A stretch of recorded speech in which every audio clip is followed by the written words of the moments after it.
वचन विचार. व्याख्या. नामाच्या ठिकाणी संख्या सुचवण्याचा जो एक धर्म आहे त्यास आपण वचन असे म्हणतात.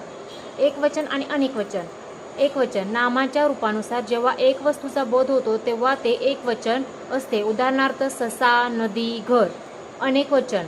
नामाच्या रूपानुसार जेव्हा एकापेक्षा जास्त संख्यांचा बोध होतो तेव्हा त्यास अनेकवचन असे म्हणतात. उदाहरणार्थ नद्या आणि घरे. टीप. सामान्य नामाचे अनेक वचन होते परंतु विशेष नामाचे किंवा भाववाचक नामाचे अनेक वचन होत नाही. आता एकवचन आणि अनेक वचन. कुत्रा, कुत्रे. रेग, रेगा. घोडा, घोडे. फळा, फळे. लिंबू, लिंबे. देव, घर. देव, देव. ससा, रस्ता, रस्ते. मुलगा, मुलगे. कवी, कवी. भाषा, भाषा. गहू, गहू. घूस, घुशी. उंदीर, उंदीर. लाडू, लाडू. केळी, केळं, केळी. मामा, मामा. काका, काका. दादा, दादा. खांब, खांब. मोती, मोते. शत्रू, शत्रू. सभा, सभा. कवी, कवी. नदी आणि नद्या.